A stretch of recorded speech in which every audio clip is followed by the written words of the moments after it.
Bienvenue dans Recréa TV, une plateforme chrétienne pour l'affermissement de tous. Nous continuons avec notre série d'enseignements sur les fondements de l'Église, saison 2, épisode 2. Et ce soir encore, on a eu la grâce de recevoir un homme impeccable, un orateur authentique, l'évangéliste Esdras Faraja. Bonsoir homme de Dieu et joyeuse fête de Pâques. Bonsoir, pareillement, merci. Merci beaucoup. Alors bien-aimé, tu nous suis maintenant de partout dans le monde. Prends juste un temps de la concentration pour ces instants dorés, pour la dispensation du mystère de Dieu. Surtout, n'oublie pas ta bloc-notes et ton stylo pour ne rien perdre. Alors, tournons nos caméras vers l'orateur du jour, l'évangéliste Esdras Faraja. Bonsoir, peuple de Dieu, de partout là où vous nous suivez. Moi, c'est évangéliste Esdras Faraja. D'abord, je dis merci à mon Dieu pour nous avoir donné encore l'occasion d'être devant vous afin de vous parler de sa part. Je dis aussi merci à mon pasteur, Nanel Lueso. Je dis aussi merci au DG Emmanuel pour la marque de confiance. Nous allons toujours parler sur les fondements de l'Église.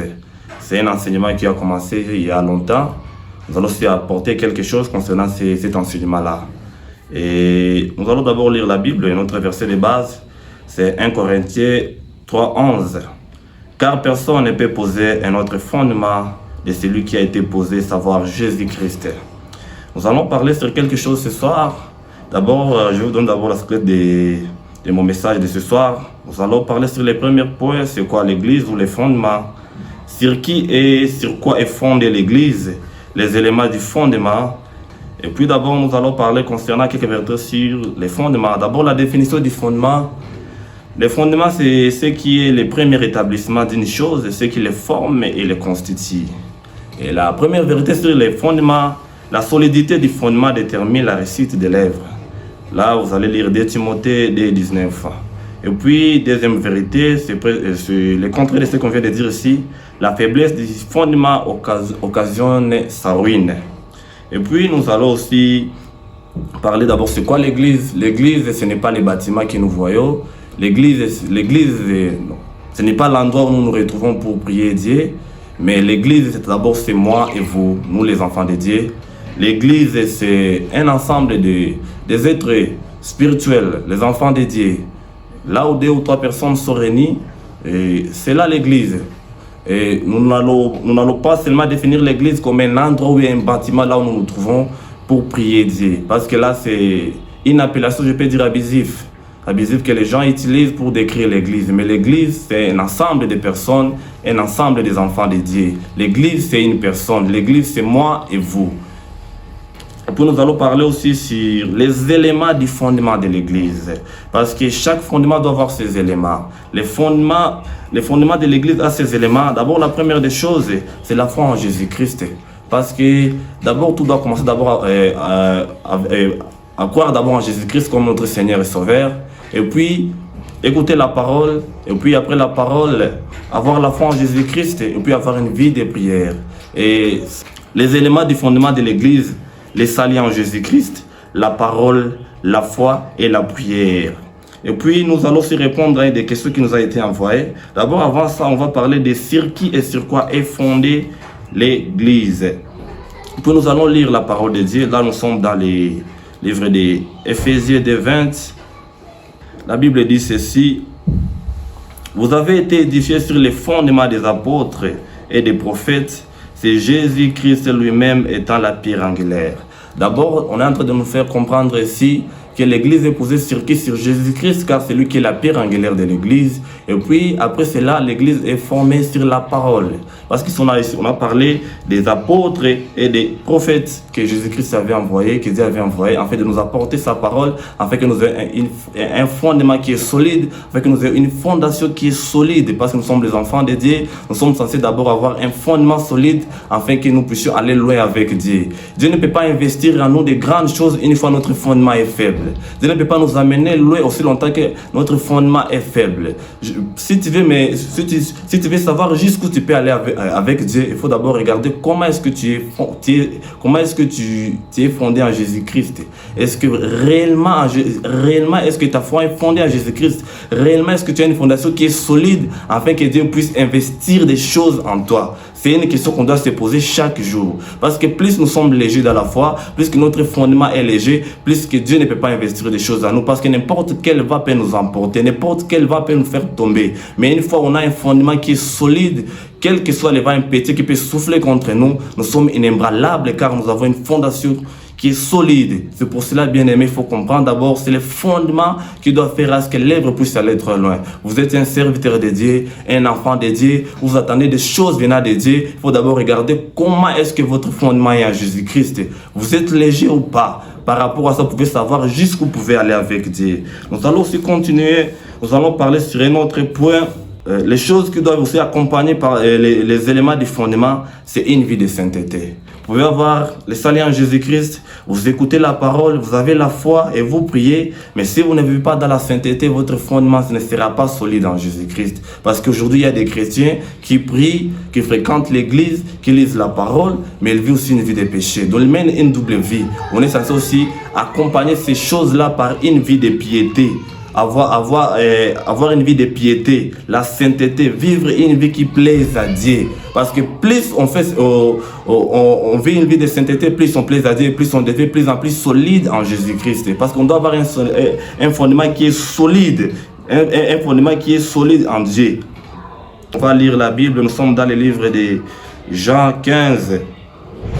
Jean 15, nous allons commencer par les premiers versets jusqu'au 5e verset. Je lis au nom de Jésus-Christ. Jésus est en train de dire, je suis le cep et mon Père est le vigneron. Tout sarment qui est à moi et qui ne porte pas de fruits, il les retranche, et tout sarment qui porte des fruits, il les monde en fait de porter encore plus de fruits. Déjà vous êtes pire à cause de la parole que je vous ai annoncée.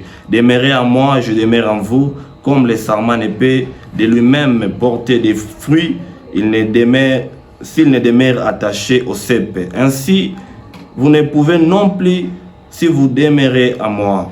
Je suis le cep, vous êtes le sarment. Celui qui demeure à moi et à qui je demeure porte beaucoup de fruits, car sans moi vous ne pouvez rien. Un jour, Jésus-Christ est en train de parler aux gens. Il est en train de faire comprendre combien de fois que sans Jésus-Christ nous ne pouvons rien. D'abord, si notre fondement est fondé sur Jésus-Christ, nous avons l'avantage, le premier avantage, Jésus-Christ est avec nous. Sans Christ, nous ne pouvons rien. Ici, Christ est en train de nous faire comprendre par ses paroles que c'est lui le cep, nous sommes les sarments. Et si le sarment est coupé du cep, il ne peut pas porter des fruits. Si on veut porter des fruits dans tout ce que nous faisons, nous sommes censés être attachés à Christ. Premier avantage, d'être fondé, d'être bâti sur les fondements de Jésus-Christ, nous portons beaucoup de fruits. Et une fois on est attaché de Jésus-Christ, on commence à sécher. Que vous le vouliez ou pas, loin de Jésus-Christ, il n'y a pas la vie. Loin de Jésus-Christ, c'est la mort totale. Restez attachés à Jésus-Christ. Car la Bible est en train de dire c'est lui la pierre angulaire du fondement. Et une fois que vous avez votre fondement en dehors de Jésus-Christ, et votre vie commence à sécher. Vous ne pouvez plus porter des fruits, ni dans votre vie spirituelle, ni dans tout ce que vous faites, dans votre foi, dans votre ministère, dans votre travail. Et une fois que vous êtes détaché de Christ, votre vie commence à sécher. Les premiers avantages que nous avons d'abord, d'être bâtis sur Christ, nous commençons à porter des fruits dans tout ce que nous faisons, dans notre vie spirituelle, dans notre ministère, dans nos travaux, dans tout ce que nous faisons comme activité. Nous commençons à porter des fruits parce que nous sommes attachés à Jésus-Christ, lui qui est le cep, nous ne sommes que les sarments. Allez-y comprendre ensemble ce soir que loin de Jésus-Christ, il n'y a pas la vie. Loin de Jésus-Christ, c'est la mort. D'ailleurs, ça tombe bien, c'est une semaine pascale. Je vais rappeler à une personne, une fois tu bâtis loin de Jésus-Christ, une fois tu bâtis ta foi loin de Jésus-Christ, sache que tu vas sécher, tu n'iras nulle part. Mais une fois ta foi est bâtie sur le fondement qui est Jésus-Christ, tu commences à porter des fruits, tu commences à influencer dans le monde, partout là où tu passeras, tu auras de la supériorité. Deuxième avantage d'être bâti sur Christ, nous avons la sécurité. Car en Christ, nous sommes sécurisés. Loin de Dieu, nous sommes exposés. Loin de Dieu, nous sommes rien. Loin de Dieu, notre vie n'a pas de sens, n'a pas de valeur. Si tu veux être sécurisé, il faut être attaché à Jésus-Christ. Être bâti sur Jésus-Christ qui est le fondement. Ce monde est rempli de gens qui ont des mauvais cœurs. Il y a des gens qui chercheront toujours à nous néantir, à nous faire disparaître. Mais si tu es attaché à Christ, le monde ne peut rien contre toi. Le monde ne peut rien contre toi. Même si tout le monde se lève contre toi, il ne peut rien contre toi.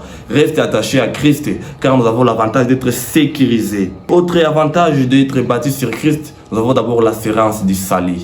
Parce que par-dessus tout ce qu'on peut chercher sur la terre, la meilleure des choses auxquelles on peut espérer d'abord, c'est avoir la vie éternelle. L'avantage aussi que nous avons en Jésus-Christ, nous avons l'assurance du salut. Parce que loin de Jésus-Christ, d'abord nous sommes perdus. Et allez-y savoir ce soir, en tant qu'enfant de Dieu, notre priorité d'abord c'est le ciel. On peut tout chercher sur la terre, mais notre but final, c'est voir un jour Jésus-Christ, celui qu'on a tant cherché. Bien aimé, allez-y comprendre que les avantages d'être baptisé sur Christ sont tellement nombreux, mais nous ne pouvons pas tout parler parce que nous avons peu de temps. Mais que Dieu vous bénisse. À la prochaine.